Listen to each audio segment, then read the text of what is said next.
आपने बताया कि हमारी धार्मिकता मैले चितड़े के समान है, लेकिन मत्ती 5:20 में लिखा है तुम्हारी धार्मिकता शास्त्रियों और फरीसियों से भी धार्मिकता से भी बढ़कर होना है, तब हम स्वर्ग में प्रवेश करेंगे। तो ये कौन सा धार्मिकता है? अच्छा सवाल है। हमारा धार्मिकता, ये सवाल का अच्छी तरह सुने। हमारा धार्मिकता परमेश्वर का धार्मिकता के सामने रखते समय में गंदे मैले चित्रों के समान है। परमेश्वर के धार्मिकता के सामने हमारा धार्मिकता क्या है? गंदे मैले चित्रों के समान। लेकिन बाकी दुनिया के लोगों के सामने हमारा धार्मिकता अच्छा होना है। तो ये बात समझना, अपना धार्मिकता के द्वारा हम परमेश्वर को सामना नहीं कर सकता, लेकिन हमारे अंदर बाकी लोगों के लिए सामने धार्मिकता होना है। वही धार्मिकता, दो धार्मिकता नहीं है। लेकिन किसके साथ आप देखना है? आपका धार्मिकता परम पवित्र परमेश्वर के सामने कैसा है? गंदा मैले का चित्रों के समान है। लेकिन बाकियों के, इसलिए प्रभु ने बोला है तुम्हारे टेढ़े और अटीले लोगों के सामने बीच में कैसा बने रहो? निर्दोष, निष्कलंक। तो हमारा धार्मिकता लोगों के सामने होना जरूरी है, लेकिन उसको देखकर प्रभु के सामने घमंड से खड़ा ना हो। प्रभु, मैं तुम्हारे पास आने के लिए कोई योग्यता मुझ में नहीं। समझ आया?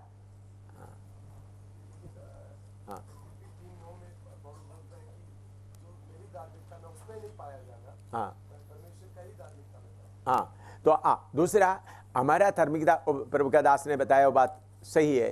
तो हमारे अंदर धार्मिकता कैसा आ गया? प्रभु का धार्मिकता, वो हम थोड़ा थोड़ा लेके आ रहा है। प्रभु का स्वभाव हमारे अंदर थोड़ा थोड़ा करके आते आते पूरा प्रभु के स्वभाव में हम आ जाएगा। पूरा प्रभु का धार्मिकता में हम आ जाएगा। हमारा धार्मिकता शुरू हुआ है थोड़ा, हमारा स्वभाव बदलते जा रहे हैं, बाद में हम पूरा ईश्वरीय स्वभाव में आ जाएंगे। तो हमारा धार्मिकता कोई अपना नहीं है, किसका है? प्रभु का है। In Gideon's story, Judges verse 12 says the angel of the Lord talks to him, but going further for he say that the Lord himself spoke to him. So was the angel Jehovah himself or not? इधर में लिखा गिदियोन का बात में दो अध्याय में, न्याय 6 अध्याय में, उसका 12 अध्याय में, उधर में यहोवा का स्वर्गदूत उनसे बात किया करके बात करते हैं।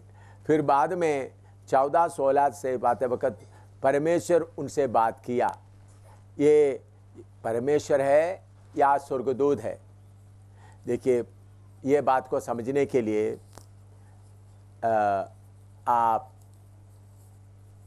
परमेश्वर कितना महान है वो बात आप थोड़ा समझना। परमेश्वर अपने आप को प्रकट करने के लिए इस्राएल के पास आना चाहा, तो उन्होंने उनको 3 दिन अपने आप को शुद्ध करने के लिए बोला। चारों तरफ पहाड़ में बाढ़ लगवाया और समय पर परमेश्वर का तुरी फूंकने लगा और एकदम पहाड़ हिलने लगा, धुएं से भर गया। तब इस्राएली लोग बोल रहा है, ये मूसा, ये परमेश्वर हमसे बातें करे तो हम मर जाएंगे, आप हमारे। तो परमेश्वर इतना महान है, परमेश्वर को देखते हुए कोई जीवित नहीं रह सकता। इसलिए परमेश्वर दूतों के द्वारा आकर हमको अपने आप को प्रकट करता है, जितना आप समझ सकता है। परमेश्वर दूतों के द्वारा आता है, परमेश्वर का महिमा आता है, लेकिन हमारे सहने के या हमारा देखने के, हमसे बात करने का उस हालत के अनुसार क्या होता है? अपने आप को सीमित करके आता है। परमेश्वर पूरा उतर आएगा तो हिंदुस्तान उनके सामने, हिंदुस्तान पूरा क्या हो जाएगा? राख हो जाएगा। परमेश्वर का महिमा इतना ज़्यादा। तो इसलिए परमेश्वर का, तो इसलिए पूरा उधर परमेश्वर ही आया है, लेकिन पूरा परमेश्वर अपना महिमा के साथ नहीं आया। वो इसलिए दूत आया। दूत के अंदर कौन थे? आप अब्राहम के बारे में भी देखते समय में हम देखते हैं, दूध समझकर आया, लेकिन बाद में बात करते वक्त हमको मालूम क्या हो रहा है, दूध के अंदर रहकर कौन बात कर रहा है? इसका मतलब परमेश्वर अपने आप को कंट्रोल करके छोटा करके दूध के द्वारा समझ में आया। परमेश्वर ही है, लेकिन पूरा परमेश्वर नहीं है। परमेश्वर सीधा आएगा तो प्रभु मूसा को भी बोलता है, मूसा ने चाहा परमेश्वर मैं आपका चेहरा देखना चाहता हूँ। प्रभु ने क्या बोला? मेरा चेहरा देखने बाद कोई जीवित नहीं रह सकता। तो फिर प्रभु ने क्या किया? चट्टान के पीछे कराया था और परमेश्वर उनको टाँपते रहा। परमेश्वर निकलने के बाद उनका पीठ का थोड़ा सा झलक दिखाई दिया। तो परमेश्वर इतना महान है। तो परमेश्वर आते वक्त मैं एक बार, कई बार ऐसा हुआ, वर्मा के मकान में ऑफिस में ऐसा बैठे थे, मुझे ऐसा लगा पीछे प्रभु खड़ा। मुझे मेरा हाथ पाँव सारे क्या बेहोशी जैसा हालत में, मुझे सिर उठाकर पीछे देखने का हिम्मत नहीं हो रहा। मैं बैठ कर रोता रहा आधा पौने घंटे तक, कुछ भी बात नहीं हुआ। प्रभु का उपस्थिति मैंने देखा नहीं। एक बार मैं उधमपुर में, हैदराबाद में, उधर एक फोर्ट है जो गोलकोंडा किला, उसके अंदर मैं प्रार्थना कर रहा था। मुझे मिलने के लिए दूर से 3 सेवक लोग, नबी लोग आए, तो मैं उधर प्रार्थना कर रहे थे। लेकिन मैं उठकर आ गया। उन्होंने मुझे कहानी छोटा करने के लिए बोलता, मैं उन लोग कहीं दूर से करीबन 300 किलोमीटर दूर से आया, मेरे लिए संदेशा लेके आए थे। प्रभु ने बोला, तो मैं मेरे कमरे में आया, तो मैं प्रार्थना करने गया करके मैंने उधर में अकेला प्रभु से कुंडा में बातें कर रहे थे, खड़ा होकर प्रभु से बातें कर रहे थे, प्रार्थना कर रहे थे। तो मैं 1:30-2 बजे उठकर आ गया। तो उठकर देखा तो 3 लोग नीचे पड़ा हुआ है। मैंने ऐसा ज़्यादा, तो उन लोग उन्होंने बोला, हम आपको देखा, आप इतना चमक रहे थे, इतना महिमा से चमक रहे थे, हम नीचे गिर गए।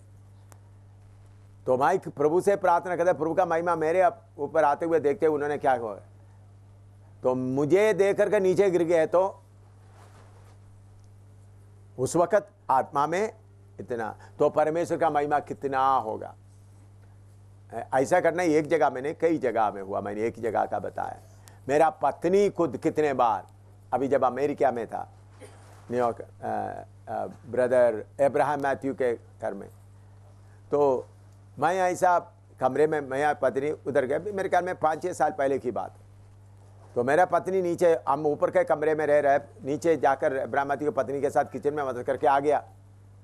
मैं कमरे के अंदर बैठ करके ऐसा वचन देख रहा था। पत्नी थोड़ा पर्दा हटा कर देखा, एकदम मैं देख रहा, पत्नी डर कर पीछे चले गई। फिर आधा घंटे के बाद आ गया पर्दा, फिर तीसरा बार आए तो मैं बोला, अम्मी आ जाओ। तो आशा से आए, तो उन्होंने बोला, आपको देखकर मुझे, आपको इतना चमक रहे थे, मैं क्या हो गया। मेरा पत्नी खुद मुझे क्या, ऐसे एक बार नहीं, कई बार अम्मी साथ हुआ मेरा चेहरा देखकर। हम शादी करके, मैंने शादी करके कोट को एक जगह में, उधर में उन्होंने नौकरी करते थे वार्डन के तौर पर, तड़िकाराम कोणम जगह में। मैं उधर रेस्ट हाउस में रह रहा था। शादी करके 4 दिन या 5 दिन ऐसा हो गया था।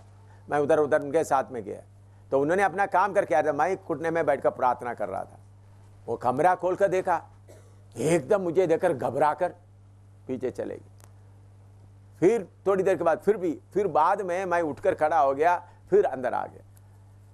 तो उन्होंने क्या देखा, परमेश्वर। पत्नी होने पर भी उनको क्या हो गया, कितने बार मेरे पत्नी चाय लेकर के खड़े हो गए दरवाजे में, कमरे के दरवाजे में खड़ा होगा, देखेगा अंदर आ सकता है, अंदर आ सकता है। फिर बाद में अंदर आए। तो परमेश्वर के, मैंने बोला, मूसा का चेहरा चमक रहा था, लोगों को देखने के लिए डर रहा था। इसलिए मूसा क्या कर रहे थे, एक कपड़ा अपने मुंह पे डालते थे। तो परमेश्वर का महिमा, परमेश्वर थोड़ा करके अब स्तिफनुस के बाद देख रहे हैं, पत्थर मार रहे थे, लेकिन उनका चेहरा देखने से कैसा रहा, चमक रहा था। तो प्रभु अपना महिमा हमारे अंदर में थोड़ा करके फेंक भेजता है, हम समझना। आपने बताया परमेश्वर ने यीशु के लहू के कीमत के कारण वह आमीन ऐसे ही नहीं छोड़ेंगे, हमें शुद्ध करके ही छोड़ेगा। उसके लिए हम चाहें किधर भी भागे वह शुद्ध करके ही छोड़ेगा। पर बता रहे थे कि हम बहुत बार इधर उधर भाग कर, पर बता रहे थे कि वो इधर उधर भाग कर अपने तैयारी में देरी कर देते हैं। तो क्या हम अपनी तैयारी में शुद्ध होने में रुकावट कर सकते हैं? अगर हमने अपने आप को प्रभु के हाथों में सौंपा है, उस समय प्रभु हमें तैयार करेगा। पर हम क्या रुकावट बन सकते हैं? तो प्रभु हमारे फ्री विल में हाथ डालेगा कब? इसमें बात इतना है, इसका चिट्ठी का मतलब मुझे समझ में आया। प्रभु हमको शुद्ध करता है, लेकिन हम कभी कभी भागता है प्रभु का मर्जी से। प्रभु आपको बच्चे समझकर आपके पीछे पड़े रहते हैं। आपका फ्री विल में प्रभु को हाथ डालने, फ्री विल में अपने आज़ाद मर्जी में प्रभु को हाथ डालने का पूरा अधिकार है। प्रभु देखते रहता है कितना दूर तक आप भागेगा। आपका शारीरिकता आपको कितना दूर तक ले जाएगा। देखते देखते बाद में प्रभु क्या करेगा? हाथ पक्का डालेगा। आपने बताया कि पहला कदम सेवा में हमने उठाना है, फिर परमेश्वर आगे आएगा। लेकिन फिर आप कहेंगे कि हमारी बुद्धि है, तो आप कंफ्यूजन क्रिएट क्यों करते हो? हमें क्लियर करो। इधर में लिखा है, ये भी सवाल अच्छा है। आपने बताया कि पहला कदम सेवा में हमने उठाना है, फिर परमेश्वर आगे आएगा। लेकिन फिर आप कहेंगे कि हमारी बुद्धि है, तो आप कंफ्यूजन क्यों डालता है? अगर कोई आदमी इनका सवाल अच्छा सवाल है। मैंने बोला पहला कदम उठाना, आप सुस्ती में नहीं रहना, सेवा के लिए पहला कदम उठाना। तो मैं कभी कभी आप करते आगे जाते वक्त आप बुद्धि में जा रहा करके बोलते हैं, मैं आपका दूसरा कदम किसका होना है? पवित्र आत्मा का होना। समझ में आया? पहला कदम आपका, दूसरा आप क्या करते हैं? पहला कदम किया, दूसरा भी किया, तीसरा भी किया, चौथा भी किया, पांचवा भी किया, 6, 7, 8, 9, 10 तक करने के बाद मैं आपको बोलता भाई ये बुद्धि का हो रहा। पहला कदम आप उठाना, वो कैसा है? मान लो अभी प्रभु का दास पास्टर रशपाल को अहमदाबाद में जाने के लिए प्रभु ने बोल दिया। उन्होंने प्रार्थना करते हुए सबसे पहले मुझे बोला, मुझे अहमदाबाद जाने के लिए प्रभु बोल रहा है। वो है पहला कदम। आप ही प्रार्थना करके देखो, मैं जाना है नहीं जाना। समझ में आया? तो फिर मैं प्रार्थना कर, प्रभु जाओ। फिर दूसरा कदम ये नहीं उन्होंने उधर बैठ कर कहा प्रभु ने मुझे बोल दिया।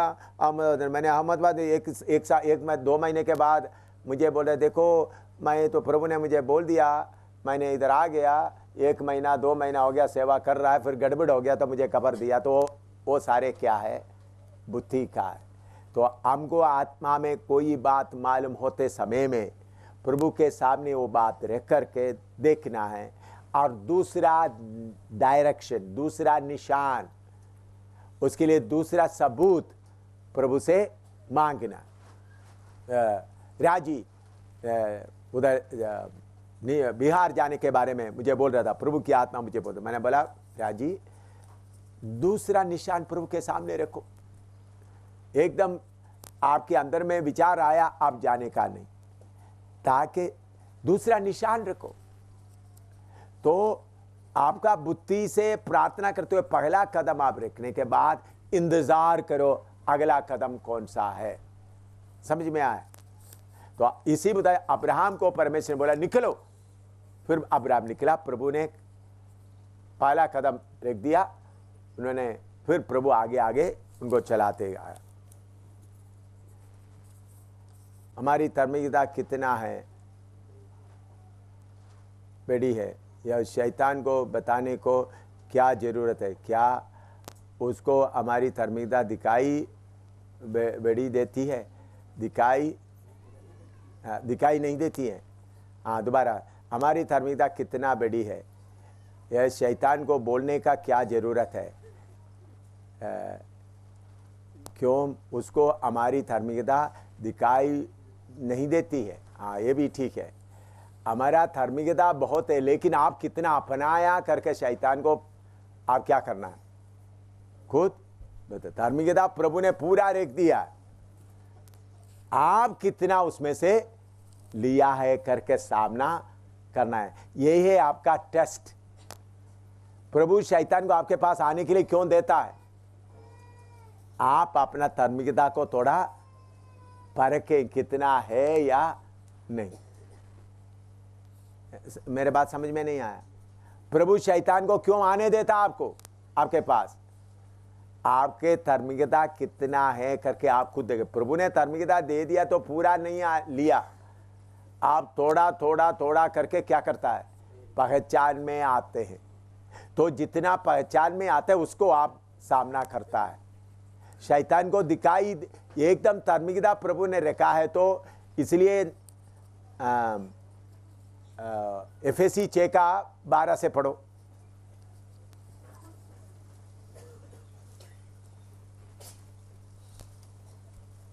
हाँ,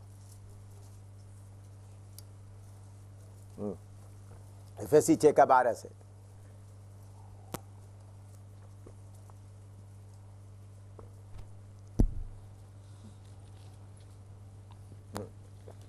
क्योंकि हमारा ये मलयुद्ध लहू और मांस से नहीं, परंतु प्रधानों से और अधिकारियों से और इस संसार के अंधकार के हाकिमों से और उस दुष्टता की आत्मिक सेनाओं से है जो आकाश में है।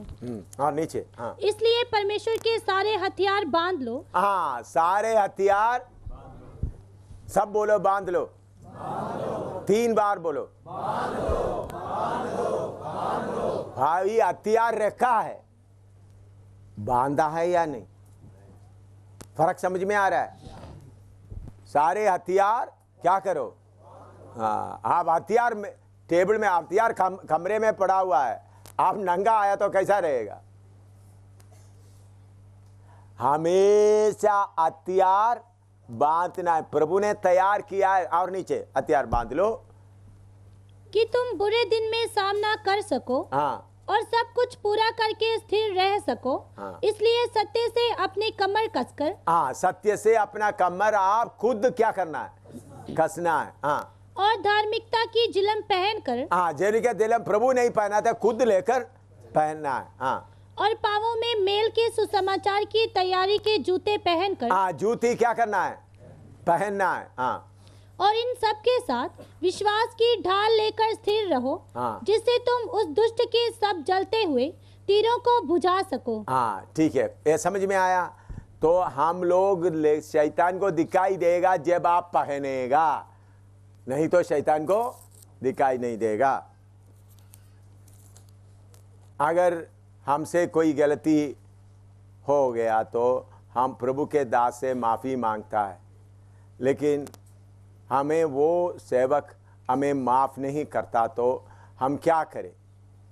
क्या हमें फिर प्रभु से प्रभु माफ़ी करेगा? समझ में आया? तो आप कोई गलती कर दिया तो प्रभु के दास के पास बोला मुझे माफ़ कर दो, प्रभु के दास उसको माफ़ नहीं किया। उसका मतलब क्या है? आपने प्रभु के मर्जी के अनुसार का दिल पिघलाकर माफ़ी नहीं मांगा, ऊपर ऊपर आप माफ़ी मांगा। माफ़ी 2 किस्म का होता है। अच्छा पास्टर जी, मैंने गलती कर दिया है ना, माफ़ कर देना, वो भी माफ़ी है। दूसरा है प्रभु के दास के पास आकर खड़ा, अच्छी तरह सुनो, खड़ा है, रो रहा है, बेटा क्यों आया, या भाई क्यों आया, बहन क्यों आया?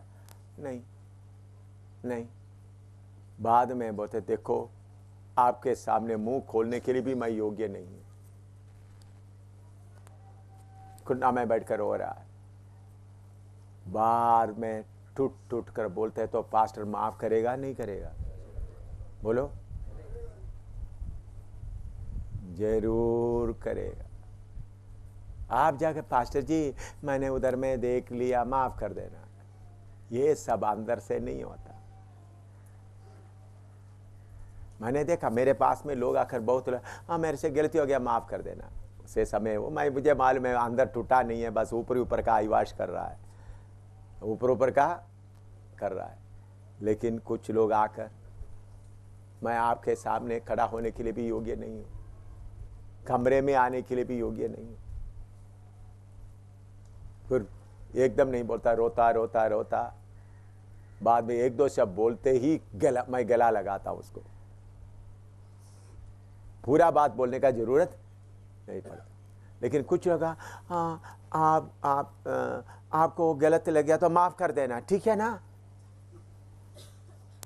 कुछ लोग ऐसा करता है, आप मेरे से गलती हो गया करके आपको ऐसा गलत लग रहा है तो माफ कर देना। ये सब सही माफी नहीं। समझ में आया? तो ठीक तरह से माफी मांगेगा तो जरूर माफ किया जाएगा। आपने कहा प्रभु जबरदस्ती शुद्ध करेगा, लेकिन पीछे लेटे हुए लोगों के, पीछे हटे हुए लोगों को प्रभु ने ऐसा क्यों नहीं करते? क्या प्रभु उनको जबरदस्ती शुद्ध करेगा?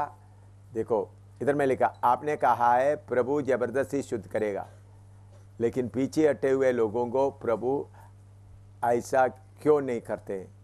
क्या प्रभु उनको जबरदस्ती शुद्ध करेगा? देखिए पीछे हटे हुए लोगों के बारे में उन्होंने वचन का बीज उनके अंदर से निकल गया है, ये हमको बोल नहीं सकता। वचन का बीज उनके अंदर से निकल गया है या नहीं करके हम बोल नहीं सकता। उन्होंने बार बार पवित्र आत्मा को दुखी कर दिया तो क्या हो गया? वचन का बीज उनके अंदर से निकलकर उनका दिल कठोर हो जाएगा। कठोर होकर जाएगा तो फिर जलाने के अलावा और कोई रास्ता नहीं। तो प्रभु ने वचन का बीज क्या कर दिया? जब तक वचन का बीज आपके अंदर है तो प्रभु जबरदस्ती करेगा। लेकिन इसलिए लिखा है अनहोना है, जिन्होंने एक बार ज्योति पाने के बाद फिर ऐसा परमेश्वर का होने के बाद फिर उनको दोबारा मन फिराना अनहोना है। यशकेल 48 का 35, यशकेल 48 का 35, यशकेल 48:35, 48:35।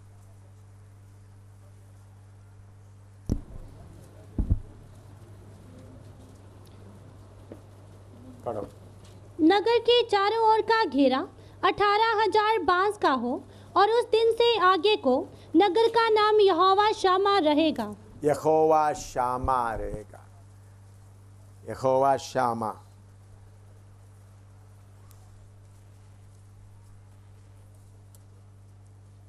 नवा यहोवा शामा।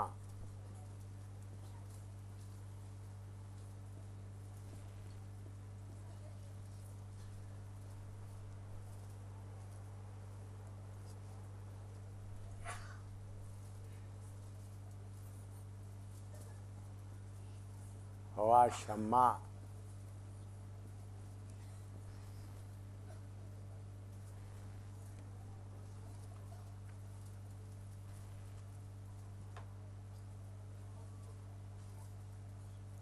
इसका अर्थ है the lord is present, the lord is present.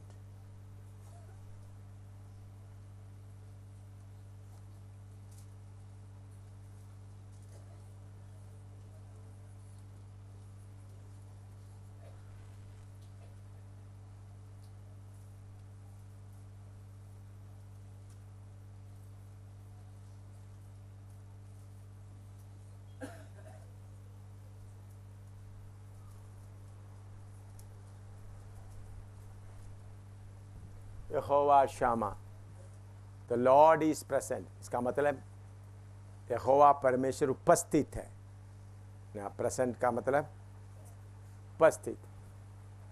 The lord is present. इस संसार में अभी इसी तरह कलीसिया चल रहा है। बीच में यीशु मसीह किसी दिन आएगा। यीशु मसीह आने के बाद 7 साल विरोधी मसीह इस संसार में राज्य करेगा। उसके आखिरी में प्रभु यीशु मसीह अपने संतों के साथ या हमारे साथ इस धरती में ओलीव पहाड़ पर उतर आएगा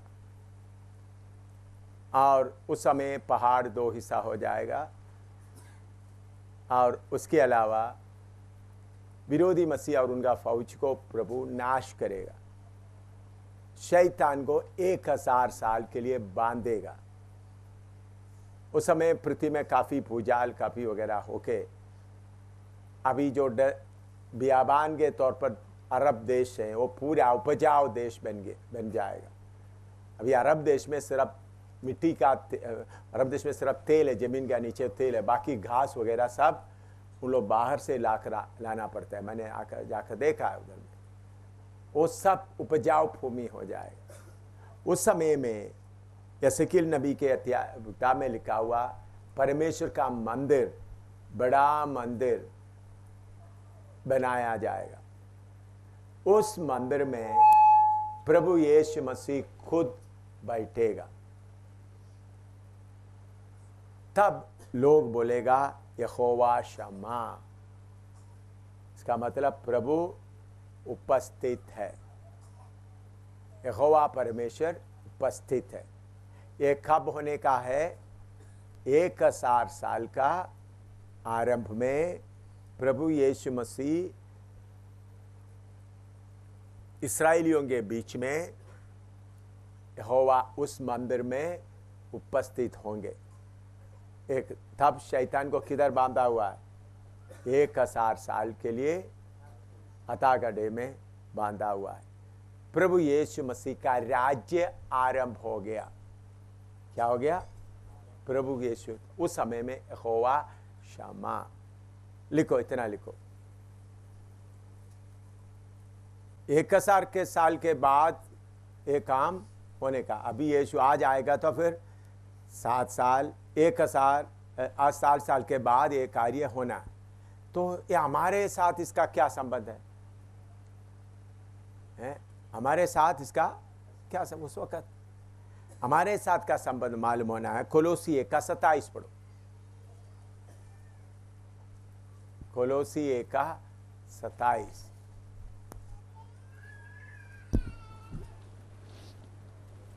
पढ़ो। जिन पर परमेश्वर ने 1:27 कोलोसियंस 1:27।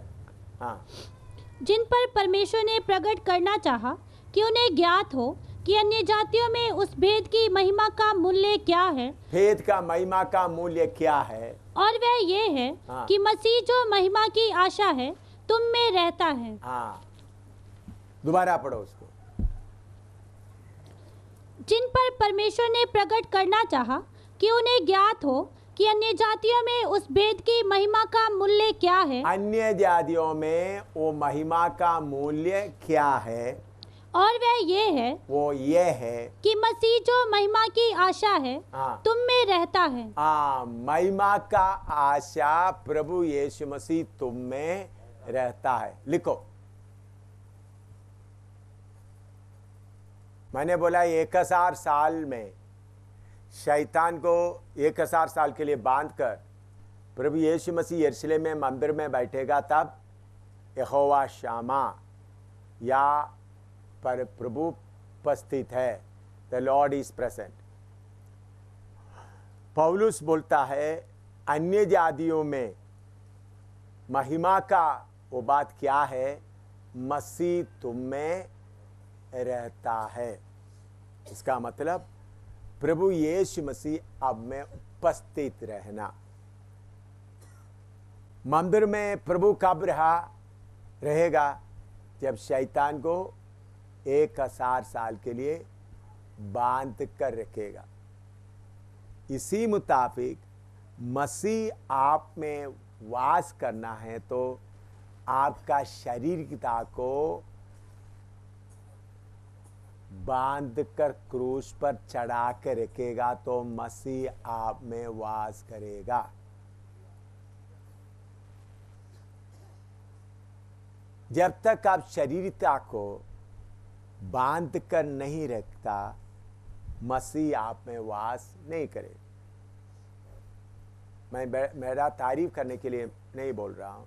मैं जब उधमपुर गढ़ी से जम्मू में आ गया, फिर दोबारा उधर गया तो उधर को पोस्ट मास्टर ब्राह्मण है, वो बोलते साहब आप जब से इधर से गया इधर का सूरज डूब गया। ये सरदार हिंदू है, पुजारी है। अभी पिछले दिनों में बख्शीनगर में गया, उन लोग बोले जब से आप गया बख्शीनगर खाली हो गया लग रहा है। हिंदू लोग बोल रहा है, मैं ज्यादा उधर घुमा नहीं, से एक ही उधर जाकर रहता। उन लोग बोलते क्या है, बख्शीनगर खाली हो गया लग रहा है। क्या मैं लोगों को पैसा बांटता है? कितने लोग मुझे फोन करके बोलते, कल भी कनाडा से एक आदमी फोन करके बोला सिर्फ आपका आवाज सुनने से मुझे तसली आ जाता। कोई औरत नहीं, आदमी बोल रहा है। अब ये नहीं सोचना कोई औरत लोग बोल रहा है। वो लुधियाना से गया हुआ आदमी है, उसका नाम मुझे, पंजाबी भाई है, लुधियाना जाकर आप उधर में सेटल होकर बहुत साल हो गए। कल बोल रहा था देखो सिर्फ आपका आवाज सुनने के लिए मैंने आप क्या किया, फोन किया। ऐसे कितने लोग बोल रहा है। कितने लोग आकर बोलते हैं आपके पास थोड़ी देर खड़ा रहने से ही मुझे बहुत तसली मिलता है। क्या मेरा काला रंग से उनको तसली मिलता है? यहोवा परमेश्वर का उपस्थिति के अलावा और कुछ नहीं। मैं पैसा नहीं बांट रहा हूं, परमेश्वर का उपस्थिति आपके अंदर रहेगा तो यहोवा शामा। इसलिए पहला सदी का लोग के सब यहोवा शामा था। सबके अंदर यीशु मसीह वास कर रहा था। पौलुस क्या बोलते, तुम में मसीह रहता है, रहेंगे करके नहीं लिखा है। क्या लिखा? 1:27 दोबारा पढ़ो, कुलोसी 1:27। जिन पर परमेश्वर ने प्रकट करना चाहा कि उन्हें ज्ञात हो कि अन्य जातियों में उस भेद की महिमा का मूल्य क्या है। भेद का महिमा का मूल्य क्या है? और वो ये है कि मसीह जो महिमा की आशा है तुम में रहता है। हाँ, मसीह तुम में रहता है। अभी आप मेरा विजिटिंग कार्ड में भी आप देखें, उसमें लिखा है Christ in you is the hope of glory. आपने देखा है मेरा विजिटिंग कार्ड में, Christ lives in you the hope of glory.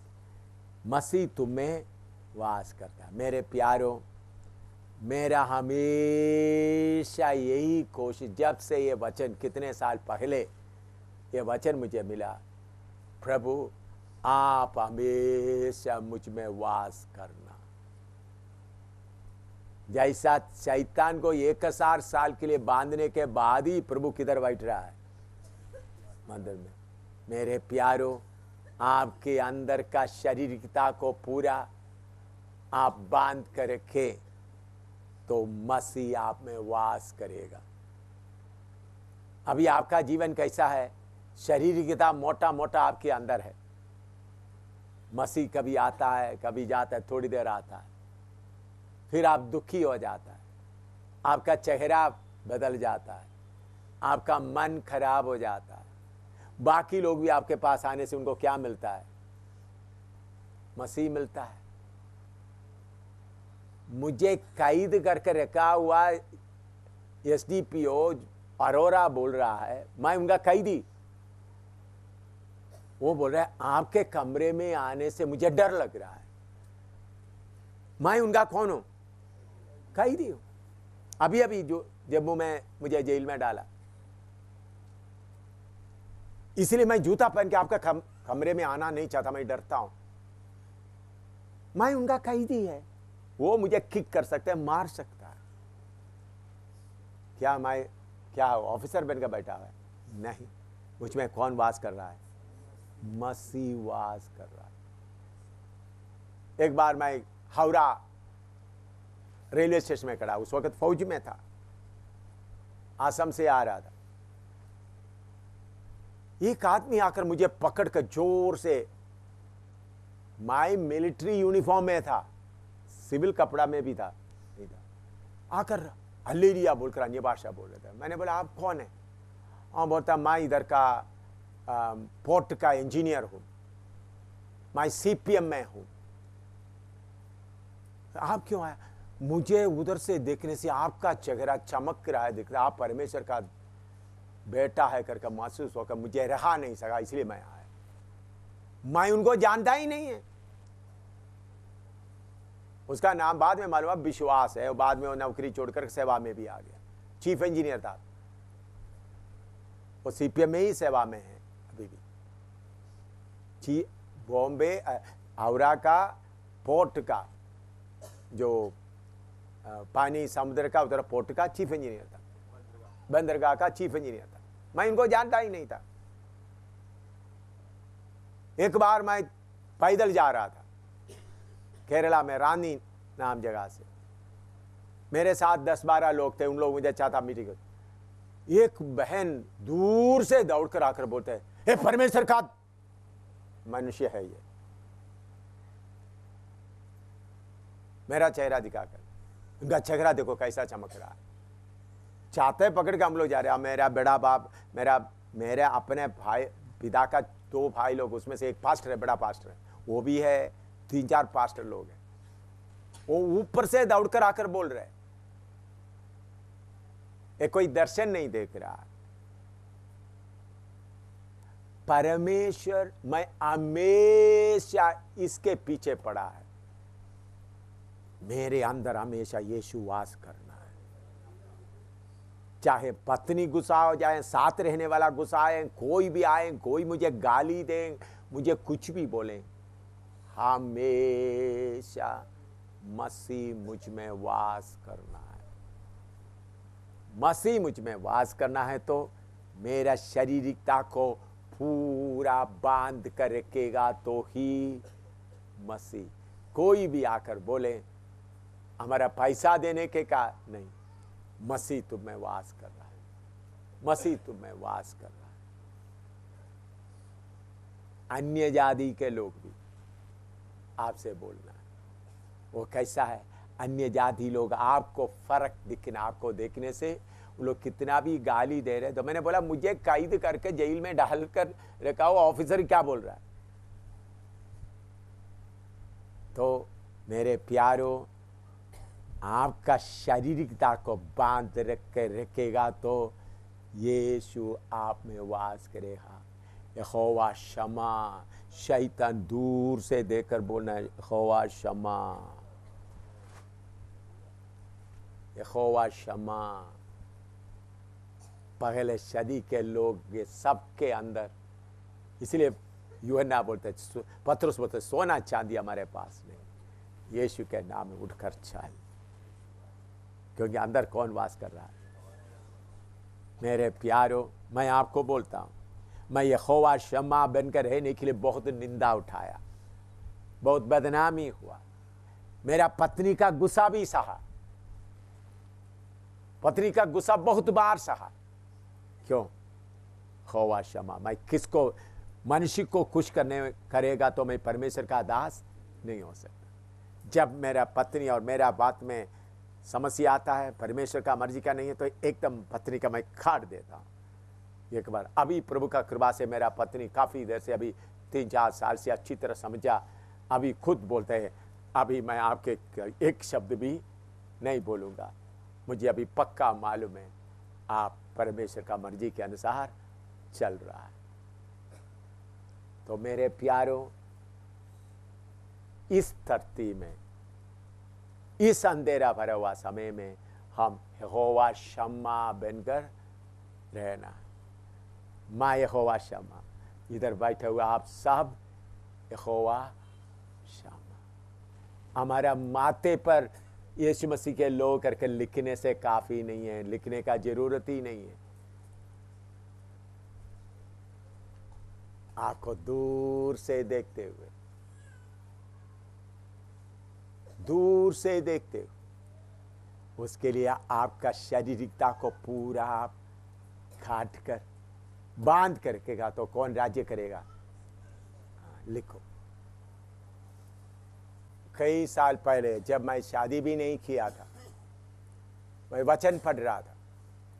वचन पढ़ते समय एक हिस्सा मेरे दिल में बहुत लग गया। वो है, प्रभु यीशु मसीह कहता है, लोमड़ी के लिए अपना मठ है, चिड़िया के लिए अपना घोंसला है, परमेश्वर का पुत्र को सिर रखने के लिए जगह नहीं। और उसके साथ दूसरा एक वचन, सब अपने अपने घर में गए, यीशु अकेला पहाड़ में गए। रात पर पूरा प्रार्थना करता है। ये दो वचन, एक ही दिन में दो वचन मुझे मिला।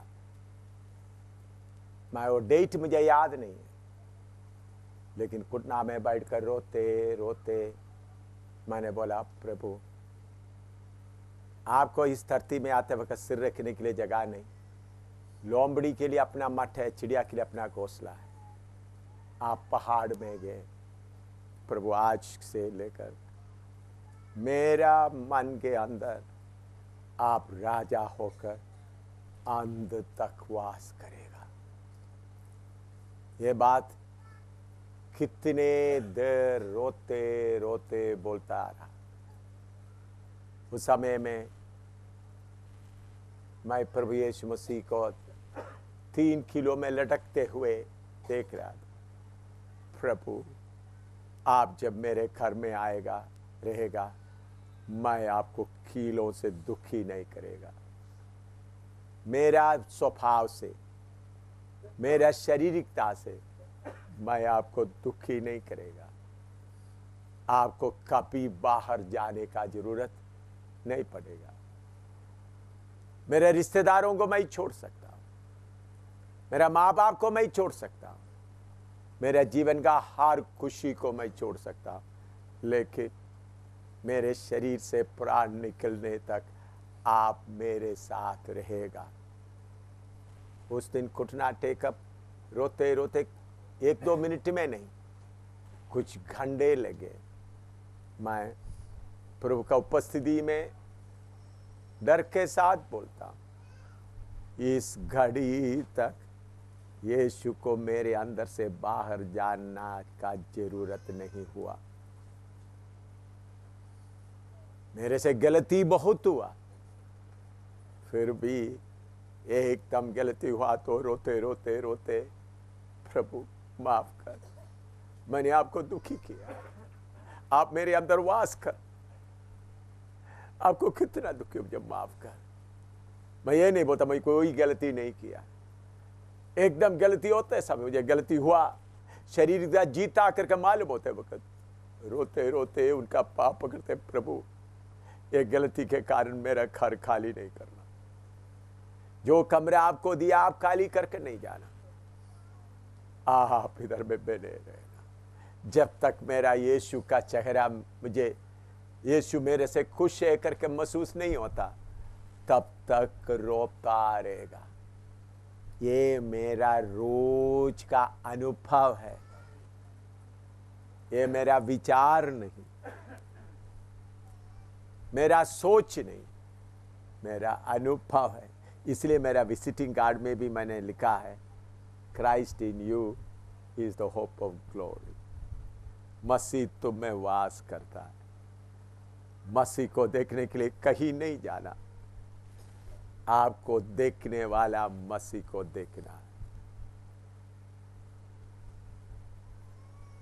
हमारे लंबा बातों से नहीं, मैं बहुत नम्र दिल से, घमंड से नहीं बोल रहा, नम्र दिल से बोल रहा हूं। जब से मैं शादी करने की पहले की बात है, मुझे डेट याद नहीं, मैंने डायरी में लिख कर रखा नहीं, घुटना टेकर रोते रोते बोला, प्रभु आपको रहने के लिए कोई जगह नहीं, इस पापी सामुएल का दिल आपने धोया है। मुझे और बोलने का मन नहीं, आपको प्रार्थना करो तो प्रार्थना।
पवित्र आत्मा बहुत साफ तरीके से बोलते हैं। आप में से बहुत लोग यीशु को तो बुलाया है, लेकिन आपका शारीरिकता का इच्छा का कांडे,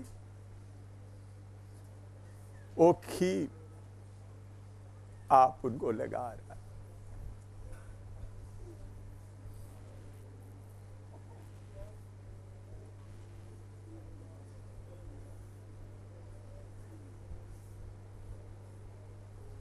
आपके साथ यीशु खुशी से रह रहा है। आपने उनको दावत तो किया, आओ मुझ में रहो। मेरे अंदर में भी कांडों का बात जब आया, बीच बीच में आते हैं, जब पहचान होता है एकदम, मैं मेरे अंदर वास करने वाले यीशु का पाँव पकड़कर, माफ करो, मैंने आपको दुखी किया, मेरे विचारों से आपसे दुखी किया, मेरे बातों से आपको दुखी किया, मेरे व्यवहार से आपको दुखी किया। कमरा खाली नहीं करना, आप जाएगा तो मुझे और कोई नहीं, आप ही रहे यीशु, आप ही रहना यीशु, आप ही रहना।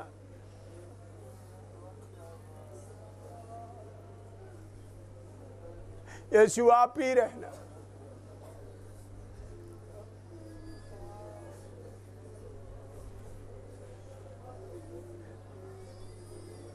आप मेरे कमरे के अंदर रहना।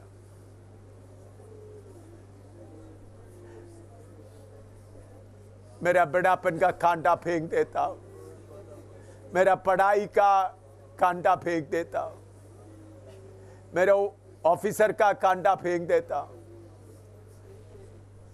मेरे एक एक खूबी का कांटों को मैं फेंक देता हूं। मैं नम्र दिल का बिस्तरा आपको लगा देता हूं यीशु। मेरा बड़ापन का पत्थर मैं उठाकर फेंक देता हूं। मैं मिलिट्री में ऑफिसर था, वो बड़ा कांटा बाहर फेंकता। इतना मैं पढ़ाई किया, वो कांटा बाहर फेंक देता। नम्र दिल का बिस्तरा आपको डालता हूं, इसमें मैं कांटे रहने नहीं दूंगा। फिर भी शरीर की कोई कांटा लाते वक्त मैं रोते बोलता,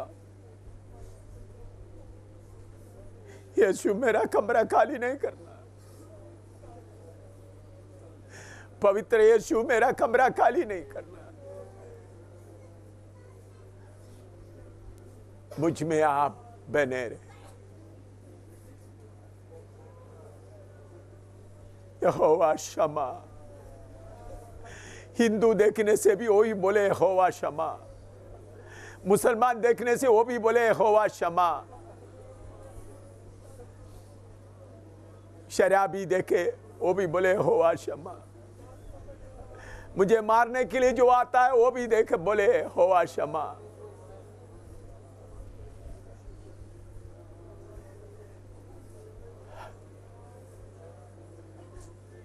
मनुष्यत्व के कारण, शरीरता के कारण गलती आता, भैया नहीं बोलता कोई गलती नहीं करता, गलती आता, लेकिन नम्र होकर रोते रोते शुद्ध हो जाता। चाहे लोग कुछ भी बोले, लोग मुझे पागल बोले, कोई बात नहीं, मेरे यीशु के लिए जो जगह दिया है, मेरा प्राण इस शरीर से जाने तक इस शरीर में वो रहेगा।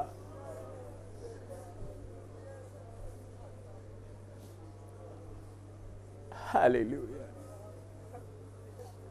Hallelujah, hallelujah. इसके साथ यूहन्ना 14 का 23 भी पढ़िएगा। यूहन्ना 14 का 23, जॉन 14:23।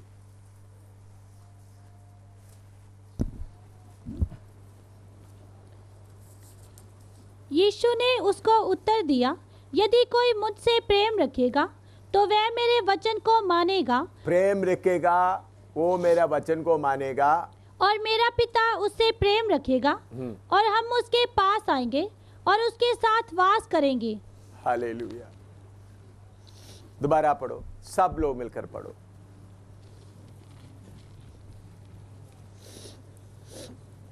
पढ़ो यूहन्ना 14 का 23।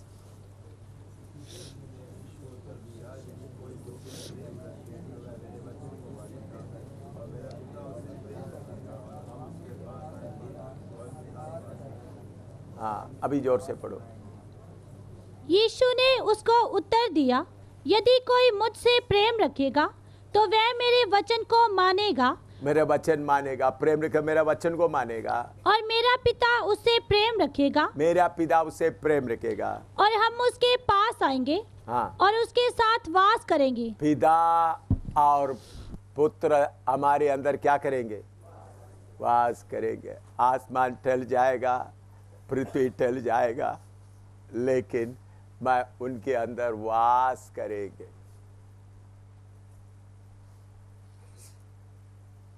ले व्यवस्था 20 का 26 पढ़िएगा। ले व्यवस्था 20 का 26।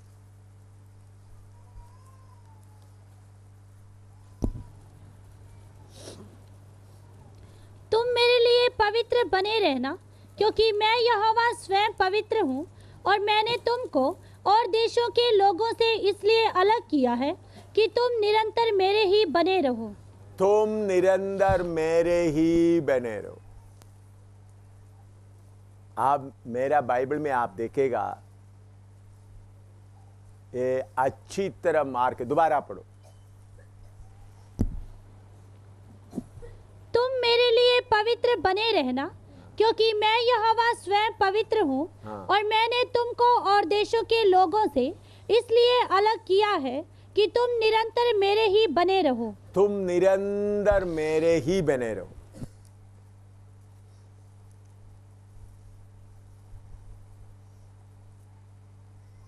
To be only for Jesus. From that you should be mine. मैं यीशु का ही बने रहो,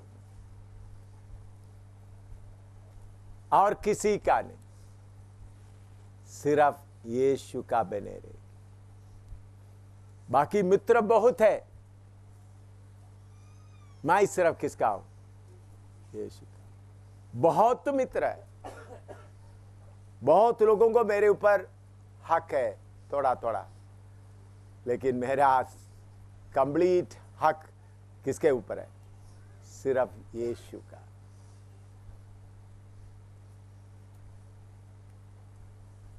मैंने मेरे पत्नी को बोला आपको मेरे ऊपर हक है पत्नी का लेवल का थोड़ा, बेटा बेटी का। मेरा पापा मम्मी को भी बोला मैं इस निरंतर किसका, उधर में एक शब्द है हिंदी में क्या लिखा है हिंदी में, निरंतर मेरे बने रहो, निरंतर मेरे बने रहो। हालेलुया। आप देखो आपके कमरे के अंदर कौन बैठा हुआ है। क्या आप बोल सकता है यीशु आपके कमरे के अंदर बैठकर मुस्कुरा रहा है? बाकी रिश्तेदार जिससे आप प्रेम रखते हैं सब यीशु के बाद का जगह है। वो भी अगर वो पवित्र रहेगा तो। मेरे पिताजी विश्वास में बहुत पक्का है। वो घटना मैं बताना चाहता हूं ताकि आपको मालूम हो जाए। हम लोग वडशेरी किला में करीगुटिकल उस देख में बहुत अमीर, अच्छा अमीर बन के भी रहा, फिर बिजनेस पूरा खराब हो गया। फिर हम वडशेरी किला में आया, किराए मकान में रहा, फिर मकान बनाए। हमारा इलाका में पहला कैप्टन, मिलिट्री में कैप्टन मैं बना, तो हमारे इलाका का लोगों को भी बहुत कहा हो हमारा कैप्टन साहब है। तो हमारा एक नाम है उस इलाका में। तो मेरा छोटा भाई अभी उधर है, वो वॉलीबॉल का बहुत, मैं बास्केटबॉल अच्छी तरह खेलता था, वो वॉलीबॉल मोटा है, मेरे से भी मोटा ऊंचा है, और वॉलीबॉल में वो स्मैशिंग करना, जो ऊपर चढ़कर मारने में बहुत, तो इसलिए उन्हें बहुत कप वगैरह लिए। तो वडशेरी किले का लोग सब मिलकर उनको स्थानार्थी या कैंडिडेट, इसके इलेक्शन के लिए क्या बोलते हैं, एमएलए बनने के लिए क्या उसको क्या बोलते हैं, उम्मीदवार बोलकर बोल दिया। उन लोग क्योंकि उनका नाम अच्छा है, आपका आने कुड़िकल का नाम भी अच्छा है, उनको देखने भी अच्छा है, तो उन लोग सब बोला ये खड़ा रही, मंत्री बनेगा। तो जब मैं वडशेरी किला में जाकर बस में उतरा, मैं उस वक्त अकेला जा रहा था, मेरा पत्नी के उधर, मैं अकेला जा रहा था, बस में उतरा तो मैंने बोला ऑटो को, बोला आनुकुड़िकल घर में जाना। क्या मलयालम में स्थानार्थी बोलता है उसको, स्थानार्थी, स्थानार्थी के घर में जाना। मैंने बोला कौन है स्थानार्थी? स्थानार्थी राजू। तो मैं घर में गया, उनका नाम राजू है। तब पापा ने मेरा पिताजी बोल दिया, देखो सब लोग इधर का बोलता है, इनको खड़ा करेंगे तो वोट मिलेगा, जीतेंगे पक्का बहुत लोग। मैंने मेरा पिता को बोला, उधर ही पहुंचा उस समय, अगर अभी आप फैसला कर लो, अगर राजू स्थानार्थी करेगा अभी मैं जा रहा हूं वापस। मैं बरामदा में आया, अंदर ही आकर सामान रखकर पहले पिताजी प्रार्थना करते हैं। तो मैंने बोला पापा, मैंने बोला वडशेरी किला में आते वक्त बोलते हैं राजू को स्थानार्थी बनाया, स्थानार्थी या क्या उम्मीदवार बनाया, ऐसा लोग बोला। तो उन्होंने बोला था, मैंने बोला मैं बोलता हूँ, और राजू को बोला अगर तुम स्थानार्थी बनेगा इस घर में रह नहीं सकता, अगर स्थानार्थी या उम्मीदवार बनेगा तुम इस घर में रह सकता नहीं रह सकता, अगर तुम इधर रहेगा पापा अनुमति देगा तो मैं कभी इधर मुड़कर नहीं आए। मैंने मेरा पिताजी को बोला एक बार भी आप मेरा चेहरा नहीं देख। वो पवित्र, वो क्या ईश्वरीय चंगाई पर विश्वास करते, प्रभु के लिए सेवा करते, सब कुछ करते, लेकिन ये बात आते वक्त सब उधर घुटना टेका, हम दुनिया से कभी मेल नहीं करेंगे। कितने लोग फिर आकर मेरे पीछे पड़ा रहेगा था, मानो, एक बार मानो, इस बार के लिए मानो। मैंने सवाल ही नहीं होता, यीशु को हमारा घर से हम बाहर नहीं के लिए। मेरा पिता आत्मा से भरपूर होकर नाचने लगा, बेटा यहोवा ने तुमको भेजा। मैं इतने दार वफादार चलता था इस बात में लोगों के, तुम सचमुच में यहोवा का आदमी। मुझे चुम रहा है, मेरा हाथ चुम रहा है, मेरा मुंह चुम रहा है, मेरा घुटना चुम रहा है मेरा पिता। मेरा भाई भी बोले, उन लोग कुछ कर बोला नहीं, मुझे यीशु के पीछे चलना ही काफी है। मैं क्यों मैं बात बताया? मैंने मेरे पिता को बोला, यीशु ही, मैं निरंतर किसका हूं? यीशु का हूं। यीशु को किसी रीति से बाहर जाने नहीं देंगे। तो मेरे प्यारों, हिंदुस्तान को अभी यहोवा शम्मा चाहिए, प्रचारक का जरूरत नहीं, यहोवा शम्मा चाहिए। प्रार्थना कर, अब नोट करो। नोट करने के बाद मुझे और ज्यादा पढ़ाने के लिए मुझे ताकत नहीं है, मुझे रोना ही आता है उस प्रेम से। यहोवा शम्मा, चाहे लोग कितना भी कहानी बोले, लोग मेरे माथे में कितना भी बात लिख कर रखे, मुझे कोई चिंता नहीं। मेरे अंदर एक व्यक्ति रहता, वो गवाही देगा मैं कौन इसके अंदर रहता है। लूसीफर और शैतान मुझे देखकर क्यों डरता है? उनका चाल क्यों नहीं चलता? उनको मालूम है अंदर कौन रहता है। फिर भी मैं कमजोर हूं, मेरे से गलतियां होता है। मैं एकदम जब महसूस हो गया तो जल्दी वो गलती को मेरे यीशु के कमरे से बाहर निकाल के फेंक देता हूं, चाहे उसके लिए कितना भी दर्द उठाना पड़े, लोग कितना भी बुरा बोले। कावल शोहर अंदर अंत तक यहोवा शम्मा बने रहेगा, अंत तक यहोवा शम्मा बने रहेगा। लोग धन दौलत लेके आए, पैसा लेके आए,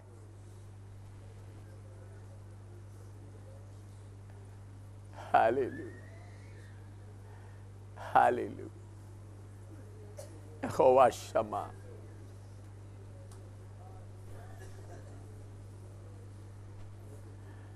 यहोवा शम्मा।